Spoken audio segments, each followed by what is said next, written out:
오늘 본문 말씀을 먼저 함께 읽도록 하겠는데요. 오늘 본문 말씀은 룻기 1장 15절에서 17절 말씀입니다.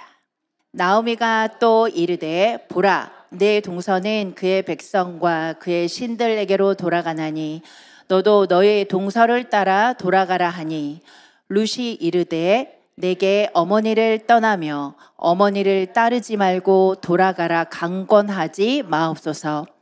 어머니께서 가시는 곳에 나도 가고 어머니께서 머무시는 곳에서 나도 머물겠나이다.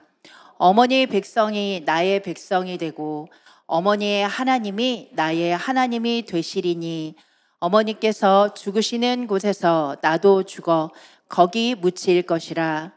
만일 내가 죽는 일 외에 어머니를 떠나면 여호와께서 내게 벌을 내리시고 더 내리시기를 원하나이다 하는지라. 아멘.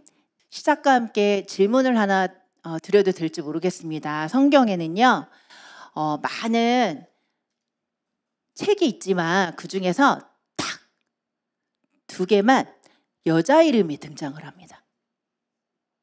네, 하나는 에스더서이고요. 또 하나는 뭘까요? 맞습니다. 너무 잘하시는데요. 룻기입니다. 오늘 우리가 함께 나눌 이 룻기는요, 룻기, 룻에 관한 이야기입니다. 그런데 룻만 등장하는 건 아니고요. 룻과 함께 그 주변의 중요한 인물들이 함께 등장을 합니다. 룻기의 내용을 함께 보기 이전에 룻기가 이 룻이 살았던 이 시대의 어떤 시대적인 배경을 먼저 보는 것 또한 중요하다고 생각을 합니다. 이 룻이 살았던 시대적인 배경은요, 사사시대에서 왕정시대로 넘어가는 중간기에 있습니다. 사사시대라는 건 왕이 없다는 거죠. 왕이 없다는 말은 뭐냐면 다스릴 통치자가 없다는 말이고, 특별히 우리 사사기를 보신 우리 성도님들은 다 아시겠지만 이런 말씀 있죠. 그때 이스라엘에 왕이 없으므로 사람이 각기 자기 소견에 옳은 대로 행하였더라 라는 말씀이 있어요. 사사기 21장 25절 기록된 말씀처럼 모든 사람들이 자기 마음대로 살았던 시대였습니다. 그래서 정말 어떤 것이 옳은 삶인지 어떤 것이 그른 삶인지 어떤 기준을 제시할 만한 아무것도 없었다는 이야기이죠. 그런데 이때 너무너무 안타깝게도 이 베들레헴이라는 이 동네에 기근이 이제 시작되기 시작해요. 기근이 뭐죠? 비가 오지 않는 것. 오랜 시간 기근이 이제 진행이 되다 보니까 사람들이 너무너무 살기가 힘들어요. 그래서 저래도 그랬을 것 같기는 합니다만, 그 중에 한 유대 가족이 이러다 안 되겠다. 우리 가족 다 굶어 죽겠다. 그래서 옆에 있는 모압이라는 땅으로 이주를 하게 됩니다. 이 유다 가족이 오늘 등장하는 주인공과 같은 그런 가족인데요. 이제 이들이 모압 땅으로 이주를 하면서 스토리가 시작이 됩니다. 룻기는 총 4장에 걸쳐서 한 유다 가족의 이야기를 풀어내고 있습니다. 그리고 아까 말씀드린 대로요, 그 안에는 가장 중요한 인물 룻도 있지만 또 룻의 시어머니가 되는 나오미가 있고요. 또 룻의 남편이 되고 또 며느리 오르바에도 남편이 되는 말론과 기럯이라는 2 아들이 등장을 하고요. 또 가장 중요한 이스라엘의 농부 보아스가 등장을 하게 됩니다. 다 아시는 내용이지만 간단하게 전체적인 내용을 먼저 나누면요, 이 아비멜렉은 나오미의 남편 그리고 이 유다 가족의 이제 가장으로서 가족들을 데리고 모압 지방으로 이주를 하게 되죠. 그런데 이주를 한 지 얼마 되지 않아서 아비멜렉이 죽고 말아요. 근데 성경에는 왜 죽었는지 기록이 되어 있지 않아서 알 수가 없습니다. 어쨌든 빨리 죽어요. 그리고 나오미는 그 후에 2 아들을 결혼을 시킵니다. 그런데 이 나오미가 살고 있던 땅이 모압 땅이었잖아요. 네, 당연히 모압 여인 2명을 며느리로 맞이하게 됩니다. 그래서 나오미는 모압 여인을 며느리로 맞이하고 며느리 2명과 2 아들과 함께 사는데요. 10년이 되기가 무섭게 2 아들이 또 죽고 말아요. 왜 죽었는지 또 알 수가 없습니다. 어쨌든 우리가 이 타국에서 살다 보면 정말 별의별 일이 다 있잖아요. 네, 아마 병으로 죽었던지 사고로 죽었던지 불의의 어떤 일로 죽은 것 같습니다. 어쨌든 두 아들도 10년이 넘기 무섭게 죽고 말아요. 나오미의 마음은 괴롭다는 말로 표현하기 어려울 만큼 너무너무 많이 고통스러웠을 것 같습니다. 그냥 살아서 뭐 할까라는 생각이 들 만큼 삶이 너무 지옥 같았을 것 같습니다. 나오미뿐만 아니라 두 며느리 역시 자녀도 낳지 못하고 남편을 잃었어요. 이 이야기를 우리가 참 많이 보고 듣습니다. 그리고 그 스토리에 대해서 안타깝지만 이렇게 내일처럼 이렇게 공감하지는 못해요. 왜냐하면 내일이 아니니까요. 그런데 이 일이 나의 일이라고 생각을 하고 우리가 몰입을 해서 이 이야기 속으로 들어가면 이 룻의 행보가 얼마나 놀라운 행보인지를 우리가 알 수가 있을 것 같아요.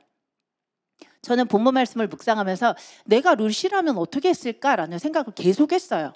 그런데 딱 이 부분에서 시아버님 돌아가신 거는 그렇다 치고 남편이 죽었어요. 자녀도 없어요. 이 부분에서 저는 그만 딱 그냥 정지했을 것 같아요. 그런데 이제 드디어 나오미가 결단을 합니다. 어떤 결단을 하는지 우리 다 아시지요? 네, 고향으로 돌아가기로 결단을 합니다. 그리고 두 며느리에게 살던 곳으로 다시 돌아가서 그곳에서 다시 결혼을 하고 자녀를 낳아 행복하게 살라고 이야기를 해요. 자, 그런데 오르바는 눈물을 흘리며 시어머니 나오미와 작별 인사를 하고 원래 살던 어머니 품으로 돌아가지만 우리가 잘 알고 있는 이 룻은요, 끝까지 어머니를 떠나지 않죠. 시어머니 나오미를 떠나지 않고 나오미를 따라서 유대 베들레헴으로 길을 떠납니다. 그리고 그곳에서 이 룻은 누구를 만나요? 보아스를 만납니다. 정말 기적 같은 반전이 일어나죠. 보아스를 만나고 보아스와 어떻게 되죠? 결혼을 하게 됩니다. 그때부터 이 나오미와 룻의 미래는 아주 꽃길이 확 펼쳐집니다. 너무너무 행복한 스토리가 전개되면서 이야기가 끝나요. 자, 그런데 이 스토리 안에서 우리가 찾아내야 할 놀라운 숨겨진 이 의미들이 있고요. 숨겨진 뜻이 있다는 것을 우리가 이제 알게 되는데요. 오늘은 특별히 룻에 대해서 제가 좀 많은 이야기를 나누게 될 것 같습니다. 왜냐하면 하나님이 룻의 일상을 통해서 정말 놀라운 일을 이루어 가셨기 때문이에요. 제가 뒷부분은 맨 마지막에 말씀으로 함께 나누도록 하겠습니다. 룻기에는요, 하나님이 나타나지 않아요. 네, 룻기에는 하나님의 그 누구를 통해서라도 대신하여 하나님의 음성을 들려주지 않습니다. 그런데 이 룻을 통해 하나님이 이루신 놀라운 일들을 보면요, 룻이 이러하여서 하나님의 역사를 이어간 여인이 되었구나. 그래서 룻이라는 여인이 주인공이 되어서 룻기가 기록이 되었구나라는 걸 우리가 알게 될 것입니다. 우리 먼저 룻기 1장 16절 아까 읽었는데요. 한 번만 더 읽었으면 좋겠습니다. 이 부분이 룻이 시어머니 나오미에게 고백한 이야기입니다. 몰입해서 다시 한번 우리가 읽었으면 좋겠습니다. 시작. 룻이 이르되 내게 어머니를 떠나며 어머니를 따르지 말고 돌아가라 강건하지 마옵소서. 어머니께서 가시는 곳에 나도 가고 어머니께서 머무시는 곳에 나도 머물겠나이다. 어머니의 백성이 나의 백성이 되고 어머니의 하나님이 나의 하나님이 되시리니 어머니께서 죽으시는 곳에서 나도 죽어 거기 묻힐 것이라. 만일 내가 죽는 일 외에 어머니를 떠나면 여호와께서 내게 벌을 내리시고 더 내리시기를 원하나이다 하는지라. 자, 룻이 시어머니 나오미가 자꾸 돌아가라고 하니까 이렇게 나오미에게 이야기를 해요. 나오미는 더 이상 룻에게 어떠한 말도 하지 않고 룻과 함께 유다로 돌아가요. 바로 그 중요한 이 나오미의 마음을 바꾸게 했던 중요한 이야기가 바로 오늘 우리가 지금 읽은 이 말씀입니다. 룻은요, 첫 번째, 정말로 옳은 선택을 했습니다. 자, 룻은요, 이방 여인이에요. 룻은 모압 여인이에요. 모압 땅에는요, 우상신이 아주 강력한 우상신이 있었습니다. 그 우상신은요, 국가신 또는 전쟁의 신이라고도 이야기할 만큼 강력한 신이었어요. 누구라도 그 땅에서 태어난 사람들은 다 그 신의 자녀가 되고 백성이 되었어요. 네, 그 신의 이름을 우리가 그모스라고 하는데, 그 그모스 신에게 제사를 할 때 우리가 어린 아이를, 내 자녀를 제사물로 올려서 행복을 빌고 국가의 운명을 의탁하고 내 가족을 불에 태워도 그것이 전혀 억울하거나 슬프지 않을 만큼 그렇게 그 신이 우리 땅을, 우리 나라를, 우리 국가를 지켜주는 신이라고 강력하게 믿을 만큼 이 모압 땅에 믿는 우상신은 아주 강력하게 그지없는 신이었어요. 이 모압 여인 룻 역시 그 땅에서 태어나고 자랐기 때문에 단 한 번도 경험하지 못했던 여호와 하나님에 대해서 아마 결혼하기 전에는 전혀 알지 못했을 겁니다. 그의 생각 속에는 온통 그 그모스 신이 주는 윤택한 삶, 또 모든 것이 그로부터 나왔다라고 믿는 철저한 믿음이 있었을 거예요. 그런데 이 룻은요, 시어머니 나오미를 따라가기로 결단하면서 이렇게 또 고백하죠. 어머니의 하나님이 나의 하나님이 되고 어머니가 사랑하는 그 하나님의 백성이 하나님의 백성 안에 내가 들어가 있고 그 백성 역시도 내가 사랑하고 끝까지 섬기겠다라는 의미의 말을 전하게 됩니다. 이뿐만 아니라 룻은요, 과부예요. 그리고 그는 유대 아무런 아는 사람도 없고 또 가서 무엇을 먹어야 될지 어떻게 살아야 될지 아무런 방법도 알지 못하는 그야말로 시어머니 나오미만 바라볼 수밖에 없는 그런 상태에 있었던 여인이라는 거예요. 그런데 어떻게 그런 상태에서 이 며느리 룻이 어머니를 따라가기로 마음을 먹었는지 제가 많이 고민이 됐습니다. 왜냐하면 성경 어디에도요, 이 룻기 안에서 룻이 왜 그런 결정을 하게 되었는지에 대한 과정은 기록되지 않기 때문이에요. 그런데 이 룻이 1장 16절에서 어머니에게 했던 그 말 안에서 답을 찾았습니다. 어머니의 하나님. 이 나오미는요, 비록 모압 땅에 살기는 했지만 며느리들에게 하나님을 믿는 사람으로서 갖추어야 할, 보여야 할 그 어떤 것들을 분명히 보여주었을 거라는 것입니다. 이 모압 여인 룻은요, 어머니 나오미를 보면서 우리 어머니는 하나님을 믿는 분이구나.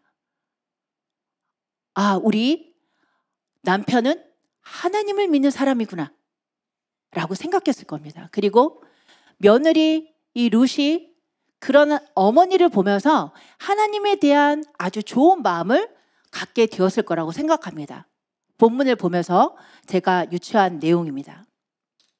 그리고 룻은 모든 것을 다 뒤로 하고 어머니 나오미를 따라갑니다. 여러분, 이거 정말 쉬운 게 아니에요. 정말 쉬운 것이 아닙니다. 룻은요, 그럼에도 불구하고 옳은 선택을 했습니다. 우리도 많은 부분에서 선택을 해야 할 상황들에 놓여 있습니다. 또 그런 선택들을 계속하면서 살아갑니다. 그런데 그 선택들을 할 때 우리는 하나님 보시기에 옳은 선택을 해야 합니다. 저는요, 이곳에 올 때 하나님께 영광을 돌려야겠다, 하나님의 기쁨이 되어야겠다, 이 땅에 복음을 전해야겠다, 이런 마음으로 오지는 않았어요.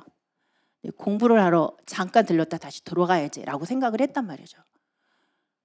그래서 그렇게 이 캐나다에 들어와야겠다라고 어떤 결정을 하고 선택을 할 때 마음 가운데 많은 것을 포기해야 하고 많은 것을 뒤로 돌려야 하는 그런 어려운 시간들을 보내진 않았던 것 같습니다. 그런데 오늘 롯의 이런 고백과 롯의 결단을 보면서 우리는 심지어 하나님을 믿는 사람임에도 불구하고 때로 우리가 보기 좋은 대로 결정하고 선택할 때가 참 많이 있습니다. 하나님을 믿지 않는 환경에서 자랐던 이 모압 여인 룻을 보면요, 전혀 그렇지 않은 배경에 있었음에도 불구하고 어머니 나오미를 통해서 보았던 그 하나님, 물론 전부의 하나님, 정말 그 하나님의 기쁘심과 높으심과 넓으심을 다 경험하진 못했겠지만 적어도 시어머니 나오미를 통해 만난 그 하나님을 이 룻은 믿고 선택했다라는 거예요.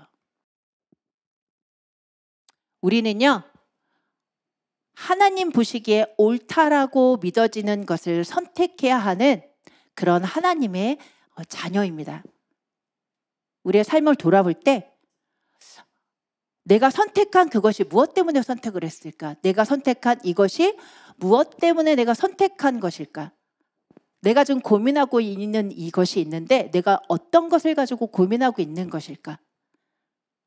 이 룻의 선택을 보면서 우리의 선택의 기준이 하나님의 나라와 하나님의 뜻과 또 하나님의 우리에게 원하시는 그 우리를 향하신 그 계획하심을 우리가 고민하고 묵상하며 선택하는 그런 믿음의 하나님의 자녀들이 되기를 소원합니다. 두 번째로요, 룻은 선택한 이유와 목적을 잊지 않았습니다. 자, 우리 룻기 2장 2절을 한번 같이 읽어보도록 하겠습니다. 룻기 2장 2절입니다. 모압 여인 룻이 나오미에게 이르되 원하건대 내가 밭으로 가서 내가 누구에게 은혜를 입으면 그를 따라서 이삭을 줍겠나이다. 네, 믿음의 선택을 한 이 룻은요, 정말 옳은 선택을 한 이 룻은요, 나오미를 따라서 이제 유다 땅으로 들어옵니다. 그런데 아까 말씀드렸다시피 유다 땅에는요 아무것도 없었어요. 네, 성경에 이렇게 기록은 되어 있습니다. 하나님이 여호와 하나님 백성들에게 양식을 나누어 주신다라는 소문을 듣고 나오미가 다시 유다 베들레헴으로 돌아가기로 마음을 먹었어요. 그런데 나오미는 아무것도 유다 땅에 남은 것이 없었어요. 이미 너무 오랜 시간 고국을 떠나 있었기 때문에 그루터기조차 남지 않았어요. 막상 딱 가보고 나니 먹을 것도 없고 지낼 만한 것도 없고 이불 한 채, 밥그릇 하나도 없는 너무나도 아무것도 없는 초라한 그런 삶으로 시작을 하게 되었습니다. 룻은 어땠을까요? 룻 역시도 나오미보다 더 하지는 않았겠지만 제가 볼 때는 어쩌면 나오미보다 더 많이 좌절했을 거란 생각도 들어요. 왜냐하면 나오미는 이미 나이가 많이 드셔서 룻이 봉양해야 할 이제 어른이 되었잖아요. 굉장히 좌절감이 넘쳤을 것 같아요. 그런데 룻이 그런 시어머니 나오미를 보고 이렇게 시어머니에게 말을 하는 거예요. 어머니, 제가 밭으로 가서 누군가 저에게 은혜를 베풀면 제가 그 사람을 따라서 벼이삭이라도 줍겠습니다. 이 룻은요, 어머니에게 그렇게 이야기를 하고 무작정 밭으로 나가요. 아무것도 없겠죠. 손에 아무것도 도구도 없이 그냥 나갑니다. 여기저기 기웃거리겠죠. 그 상황으로 우리가 한번 그 안으로 우리가 한번 들어가 보면 좋겠어요. 아무것도 없는 허허 벌판에 아무것도 먹을 것도 없이 굶게 되어 있는 시어머니를 보고 이 며느리 룻이 목적도 없이 갈 곳도 모르고 그냥 나온 거예요. 그저 어머니를 봉양하고자 하는 마음 딱 하나. 그런데 너무나도 신기하게 그런 룻 앞에 한 밭이 보여요. 그리고 그 밭에서 이삭을 살살 줍습니다. 땅에 떨어진 이삭을 줍죠. 많이 줍지도 못해요. 조금씩 줍습니다. 그리고 그렇게 모은 것을 다시 저녁 늦게까지 줍던 그 조금 주순 벼이삭을 어머니에게 가져가서 맛있게 밥을 내서 드립니다. 그리고 또 그 다음날 또 나가요. 또 나가요. 이미 다른 사람이 다 추수하고 남은 벼이삭을 줍자 보니 많이 있지도 않을 겁니다. 조금 줘서 가져가고 조금 줘서 가져가요. 그런데 그 모습을요, 누가 봅니까? 네, 그 모습을 같이 일하는 일꾼이 보는 거예요. 그리고 마침 그 밭의 주인인 보아스가 오늘은 밭에서 일하는 일꾼들이 다 잘 지내는가 하는 마음으로 밭으로 찾아옵니다. 마침 룻이 있는 그날 그 밭으로 찾아옵니다. 그리고 룻을 바라봐요. 2장 7절을 한번 같이 보도록 하겠습니다. 룻기 2장 7절 같이 읽어볼까요? 그의 말이 나로 베는 자를 따라 단 사이에서 이삭을 줍게 하소서 하였고 아침부터 와서는 잠시 집에서 쉰 외에 지금까지 계속하는 중이니이다. 보아스가 일꾼들에게 물어봐요. 저 여인은 누구냐? 라고 물어봤는데 그때 일꾼들이 이렇게 말했던 겁니다. 아니 저 여인은 아침 일찍부터 밤늦게까지 땅에 떨어진 벼이삭을 줍습니다. 하루 종일 일합니다. 지금도 일하고 있습니다. 그 이야기를 들은 이 보아스는 그 여인을 아주 귀하게 봅니다.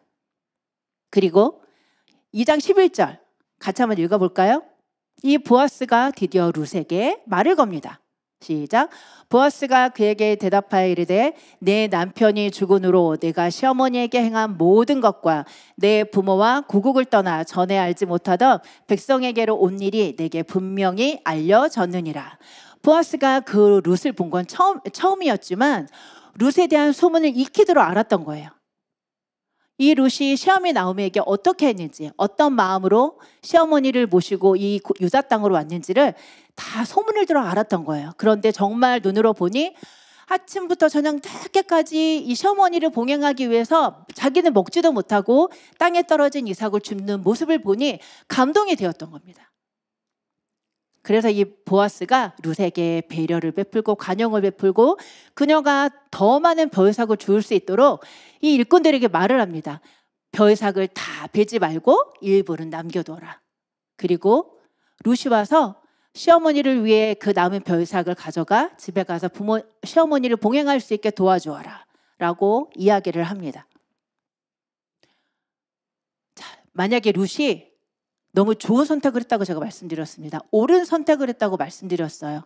그런데 그가 옳은 선택을 했지만 어머니를 따라 유다에 왔을 때 이 현실을 바라보고 절망하고 낙담해서 시어머니 나오미를 돌아보기는커녕 나 다시 돌아갈래요. 아니면 어머니 어떡해요?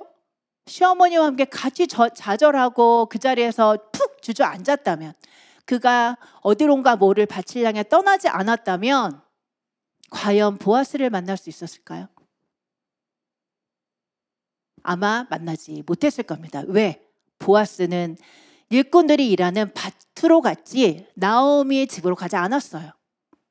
룻은요, 하나님 앞에서 올바른 선택을 했을 뿐만 아니라 그 선택을 한 이유를 끝까지 지켰습니다. 왜 그 선택을 했어요? 시어머니 나오미를 제가 봉양하겠습니다.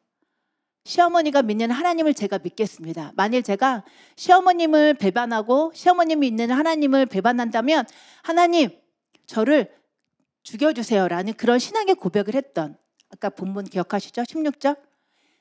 이 룻은요, 하나님 앞에서 시어머니에게 했던 그 고백을요 끝까지 잊지 않고 성실하게 준행하였습니다. 자, 우리는 이 부분에서요 우리가 돌아봐야 할 게 있어요. 우리는 선택을 참 중요하게 여깁니다. 내가 어디 있는지 너무 중요합니다. 내가 무엇을 하는 것도 너무 중요합니다. 그런데 우리는 너무 자주 까먹어 버리죠. 내가 왜 이것을 하려고 했지? 내가 왜 이 선택을 했지? 나는 왜 여기에 서 있는 것일까? 왜? 무엇 때문에? 나는 왜 이 나라에 왔을까? 나는 왜 특별히 이 자리에 서 있는 것일까?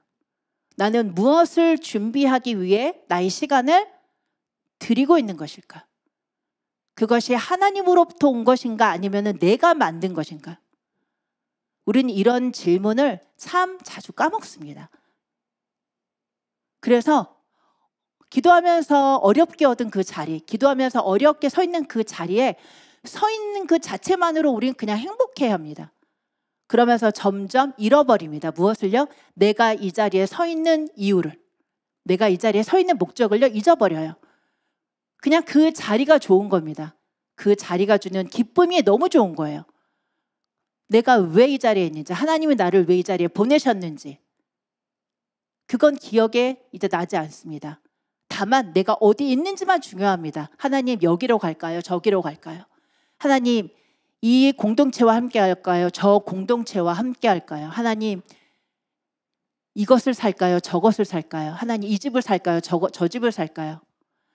우리는 하나님께 계속 묻습니다. 어떻게 할까요? 그런데 하나님은 그것도 물론 중요하죠. 그런데 하나님이 정말 우리에게 보시는 건요, 우리가 선택하기 앞서 하나님께 구하는 것도 중요하지만 하나님 우리에게 감동을 주셔서 우리가 뭔가 선택했을 때, 선택하게 해주셨을 때 그 자리에서 우리가 살아내는 모습을 하나님이 더 주목하여 보신다라는 겁니다. 룻이 아무도 없는 허허 벌판 같은 이 유다 땅에 와서 시어머니 나오미 딱 한 분만 바라보고 그 긴 시간을 아무도 인정하지 않는, 우리가 외국 생활을 하지만 오래 사셨던 분들이나 막 들어온 분들이나 이곳에 터줏대감 같은 그 사람들하고 같이 있을 때 우리 어때요? 저는 좀 미치게 되더라고요. 늘 그래서 아니야 나는 위축되면 안 돼, 이렇게 막 저를 세뇌시켜요. 당당하자. 그런데 왠지 모를 위축감이 있어요. 왠지 모를 받아도 안 될 스트레스를 계속 받고 살아요. 왜? 여긴 우리 땅이 아니기 때문이에요. 룻은 이보다 더 하지 않았을까 생각합니다. 그런데 그 룻은요, 그럼에도 불구하고 하나님 앞에서 어머니, 시어머니 나오미에게 했던 그 고백을 끝까지 철저히 지켜나갑니다. 그리고 그렇게 했을 때 보아스라는 유력한 그 가문의 남자를 만나게 됩니다. 네, 룻은요 이제 보아스와 결혼을 하게 됩니다. 그죠? 자, 세 번째 보겠습니다. 정말 놀라운 반전들이 계속 이제 이어질 텐데요. 세 번째 같이 한번 읽어볼까요?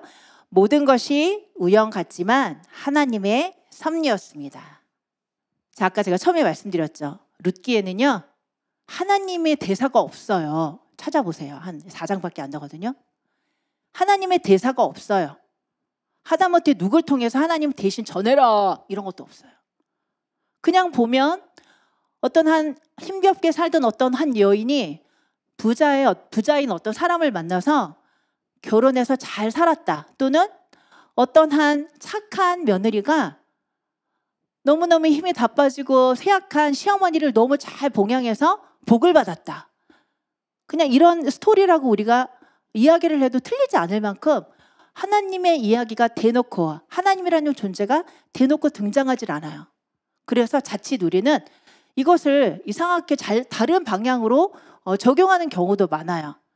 예를 들어 며느리에게 주는 하나님의 말씀 뭐 이런 거 있죠. 그런데 이 모든 것이 마치 하나의 평범한 스토리 같지만, 또 아주 우연처럼 이루어진 일 같지만 이 모든 것은 결국 하나님의 섭리였다는 거예요. 4장 17절 말씀 같이 읽도록 하겠습니다. 그의 이웃 여인들이 그에게 이름을 지어주되 나오미에게 아들이 태어났다 하여 그의 이름을 오벳이라 하였는데 그는 다윗의 아버지인 이새의 아버지였더라. 아멘.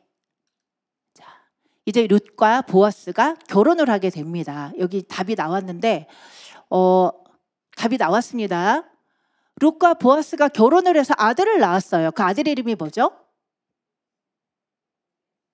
여기 나와 있는데요. 네, 아들의 이름이 뭐죠? 오벳. 어디서 많이 들어본 이름이죠. 네, 그런데 제가 다 1장에서 4장까지 다 내용을 같이 이렇게 읽어보면 빨리 아셨을 텐데 제가 두문두문 말씀을 이렇게 오픈해드려서 아마 헷갈려졌을 것 같아요. 이 오벳이 누구냐면 바로 다윗의 아버지인 누구요? 이새의 아버지였다는 거예요. 자, 이 말을 다르게 얘기하면 이 오벳이라는 이 이름이 예수님이 태어나시는 족보에 당당하게 기재가 되었다라는 거예요. 예수님이 태어나시기 위해 예수님의 태어나심을 준비하는 그런 한 사람으로 성경에 기록이 되었다는 거예요. 안 놀라십니까?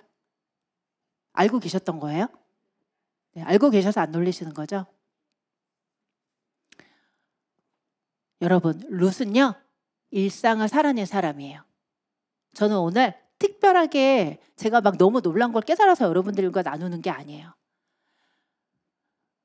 우리가 하나님과 점점점 멀어지면요 우리는 무엇을 해야 하지? 나는 어디로 가야 하지? 이런 질문을 더 많이 하게 될 거예요. 그런데 우리가 하나님과 점점 가까워지면 질수록 우리는 하나님, 제가 이곳에서 무엇을 해야 할까요? 하나님, 제가 이곳에 온 이유가 무엇인지 잊지 않게 해주세요. 여기로 갈까요? 저기로 갈까요?를 기도하는 대신에 하나님이 나에게 또는 하나님이 나에게 가라고 하신 아니면 하나님이 직접적으로 나에게 말씀하지 않으셨을지라도 내가 선 이곳에서 내가 무엇을 하면 좋겠습니까? 어떤 사람에게는 하나님이 말씀하셨을 거고 어떤 사람에게는 말씀 안 하셨을 수도 있겠죠. 그런데 오늘 룻처럼 하나님 앞에 고백하고 길을 떠났던 그 룻 그리고 그 말씀을 끝까지 삶 속에서 일상 속에서 성실하게 이루어갔던 그 룻의 모습은 우리가 믿음의 어른이잖아요. 룻이 만약에 이 시대에 살았다면 이 사람은 타종교를 믿다가 이제 막 예수님을 만난 새내기란 말이에요. 그런데 그 룻이 그 하나님 앞에 했던 고백을 평생토록 단 한 번도 본인 스스로 터나지 아니하고 그 길을 성실히 걸어갔다는 거예요.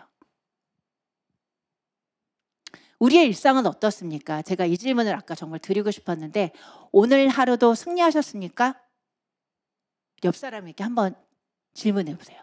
오늘 하루도 승리하셨습니까? 대답을 하셔야 돼요. 대답 하셨습니까? 아멘이라고 하셨던 분 손 들어주세요. 이럴 수가. 3분. 대답 안 하신 분들은 승리 못 하신 거죠? 승리하셨는데 별로 말하고 싶지 않아서 안 하신 거예요?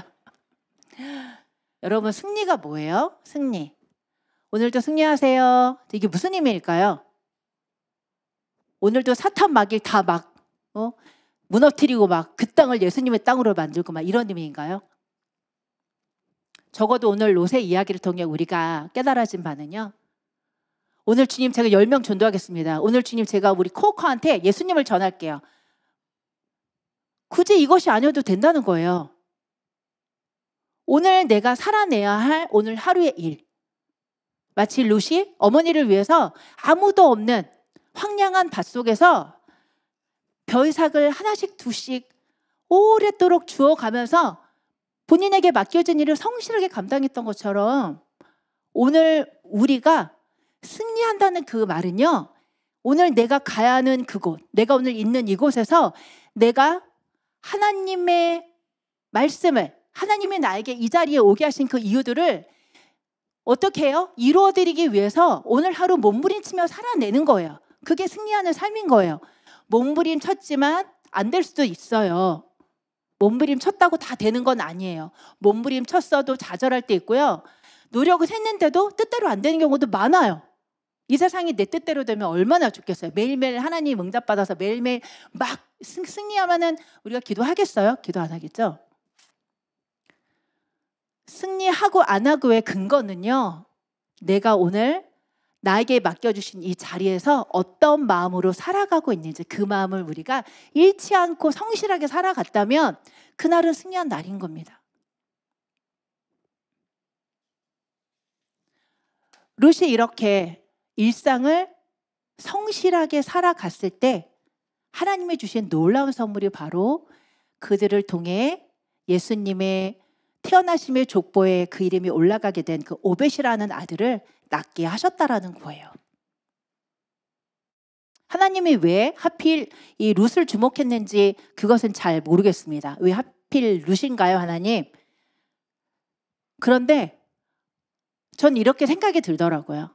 하나님은 성경에 기록되어진 수많은 날고 뛰는 정말 기라성 같은 그런 놀라운 기적을 행하고 말씀을 전하고 전도하고 막 3,000명에 4,000명이 그 자리에서 예수님을 영접하고 이런 놀라운 일들도 누군가를 통해서 이루시지만 하나님이 주목하시는 건요, 룻처럼 일상을 꾸준하게 말씀을 따라 살아가는 그 한 사람에게, 또 그 한 사람을 통해서 하나님은 하나님의 역사를 멋지게 펼쳐가신다는 거예요.